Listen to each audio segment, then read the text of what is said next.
Bonjour à tous, je vous remercie de me retrouver pour une nouvelle guidance challenge, donc pour la semaine qui arrive. Alors sachant que je fais tous les week-ends des guidances challenge pour la semaine qui vient, pour ceux qui ne connaissent pas le principe, donc je vous réexplique brièvement de quoi il s'agit.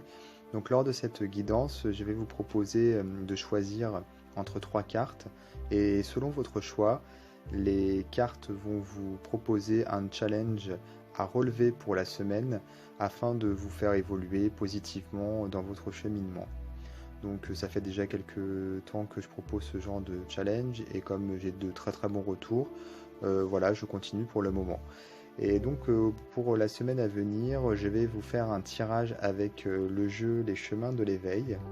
Donc c'est un jeu qui a été créé par Dylan Collin et illustré par Cameron Gray et qui est disponible aux éditions Exergue.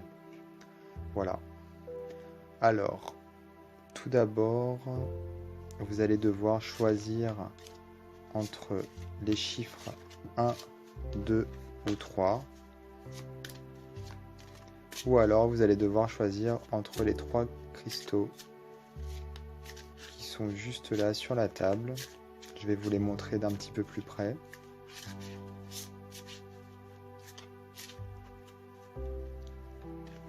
Pour que vous puissiez faire votre choix. Donc tout simplement, vous pouvez être particulièrement attiré par un chiffre plutôt qu'un autre. Vous pouvez également être attiré par un cristal. Ou alors, vous pouvez être attiré par la couleur du cristal en question. Alors, vous avez ici une obsidienne. Donc l'obsidienne est réputée pour son pouvoir absorbant des énergies négatives notamment. Nous avons ici une sodalite bleue qui est plutôt réputée pour son côté apaisant et pour pouvoir travailler sa patience, le calme, etc. Et nous avons ici un cristal de roche qui est plutôt utilisé pour son côté énergisant, pour pouvoir un petit peu recharger les batteries et pour purifier. Voilà. Donc vous avez le choix entre ces trois cristaux ou alors un chiffre 1, 2 ou 3. Donc vous avez choisi votre carte. Je vais passer maintenant à l'interprétation.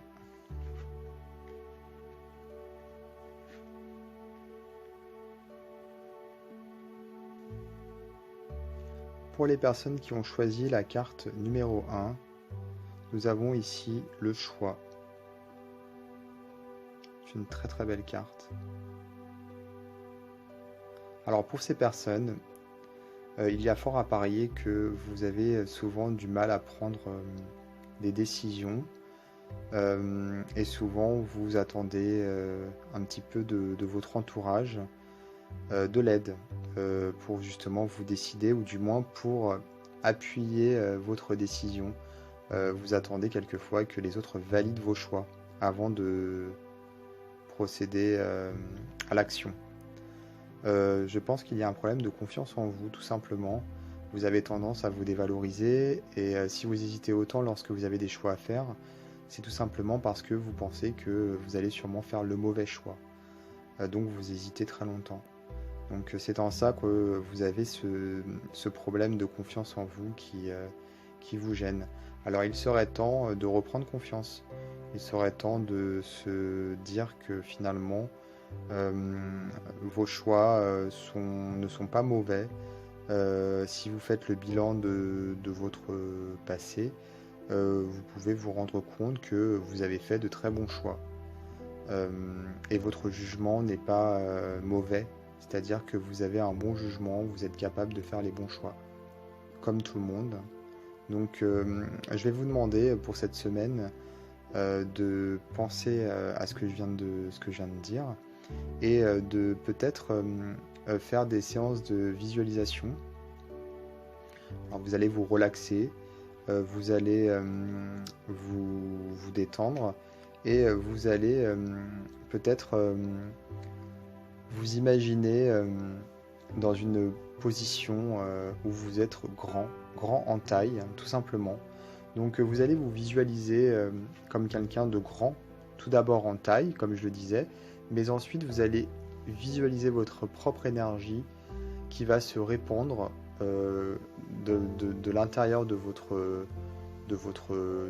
corps vers l'extérieur avec la couleur de votre choix, comme si finalement vous irradiez tout autour de vous et que cette énergie qui vous enveloppe et qui finalement se répand représente votre grandeur, représente votre splendeur également.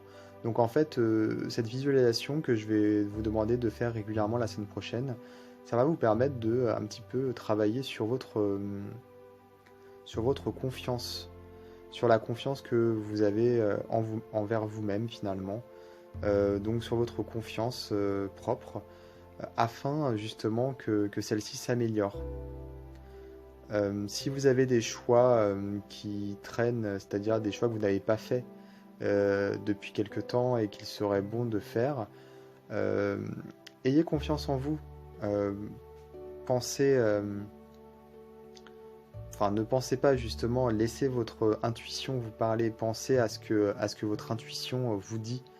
Je suis sûr et certain que les choix en question qui sont en stand-by, vous êtes tout à fait capable de les faire de la bonne façon.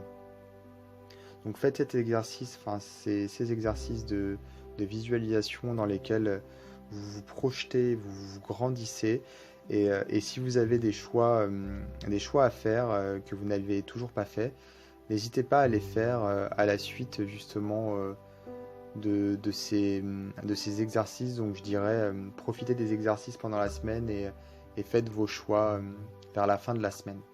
Les choix importants qui sont en stand-by. Voilà. Alors pour les personnes qui ont choisi la carte numéro 2, nous avons ici le rêve. Alors il semblerait que ces personnes ont des aspirations qui sont un petit peu différentes de ce qu'elles vivent actuellement, à certains niveaux en tout cas. Il y a des choses qui ne se passent pas exactement comme elles le souhaitent, comme elles le rêvent. C'est-à-dire qu'elles ont des ambitions différentes.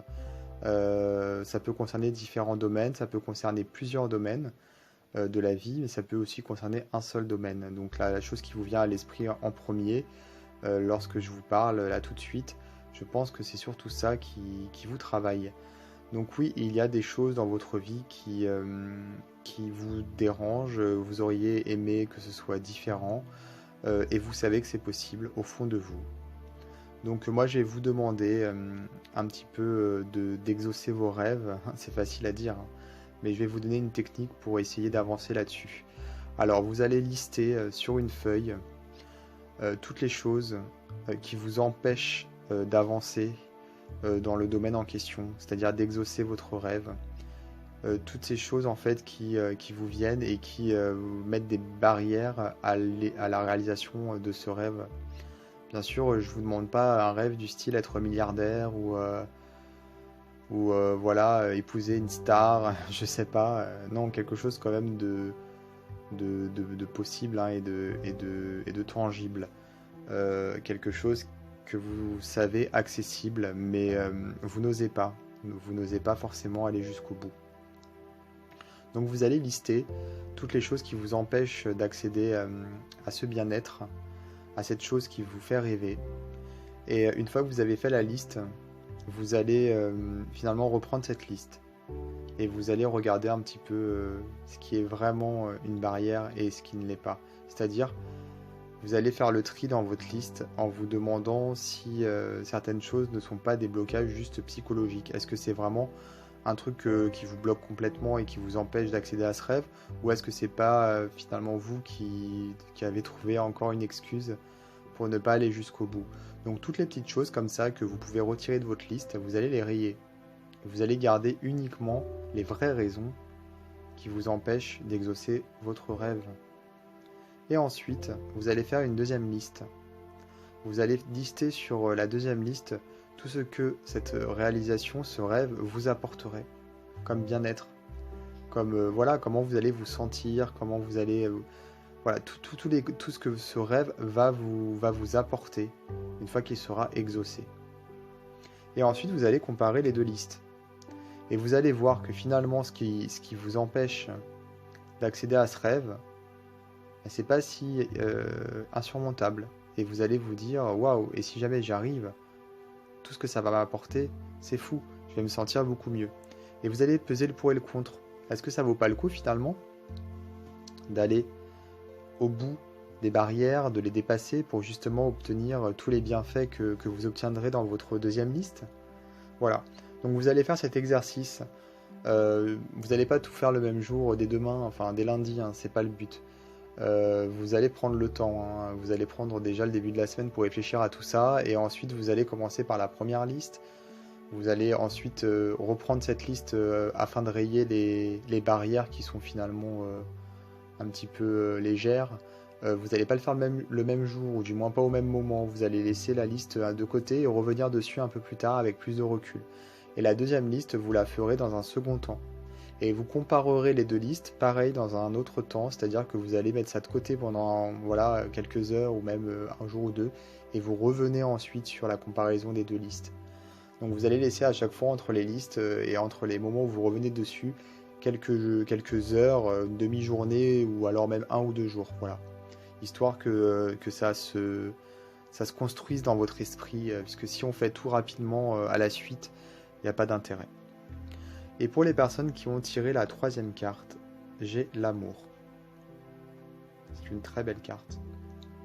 Alors ces personnes, elles ont vécu une blessure, je pense, et elles ont un blocage énergétique au niveau de l'amour. Alors cet amour, ça peut être de l'amour, voilà, de l'amour, comment dire, une relation amoureuse, mais ça peut être aussi de l'amour vis-à-vis d'un ami, ça peut être de l'amour vis-à-vis de la famille, parents, enfants, frères, sœurs, un animal, ça peut être l'amour propre également, c'est-à-dire l'amour qu'on se porte à soi-même. Et il semblerait qu'il y ait une blessure qui vous fait du mal. Peut-être, si c'est de l'amour propre, ça peut être une relation qui vous a dévalorisé, des personnes qui vous ont rabaissé dans votre enfance, ou alors peut-être une relation amicale, amoureuse ou autre. Ça peut être aussi une forme de trahison, vous avez été trahi, donc vous ressentez de la peine. Ça peut être également, voilà, vous êtes disputé, vous avez toujours de la rancœur. Et si c'est une perte, vous avez pu très bien aussi perdre quelqu'un, malheureusement, quelqu'un qui est décédé, ou un animal, voilà, peu importe. En tout cas, il y a une blessure importante et qui finalement vous empêche de vous épanouir en amour à cause de ça. Vous avez un blocage. Il va falloir travailler là-dessus pendant la semaine. Alors je vais vous proposer de lister, donc vous aussi vous allez prendre un papier et un stylo et vous allez écrire au sujet de cette blessure. Vous allez écrire sur le papier tout ce que cette blessure vous fait ressentir, c'est-à-dire tout ce qui vous vient de négatif. Toutes ces choses en fait qui sont là et qui vous font du mal. Et ensuite, vous allez les lire et vous demander si finalement ça vaut pas le coup d'avancer et de penser cette blessure, penser dans le sens pansement, c'est-à-dire mettre un pansement sur cette blessure pour pouvoir avancer et vous ouvrir à l'amour. Donc une fois que vous avez listé tout ça, il faut réfléchir là-dessus, il faut vous demander si ça vaut pas le coup justement de penser tout ça, de mettre un pansement pour pouvoir avancer. Et vous allez donc travailler là-dessus en justement essayer de vous ouvrir à l'amour, justement à vous permettre en fait de guérir. Vous permettre de guérir pour pouvoir aimer de nouveau, du moins ne plus souffrir autant.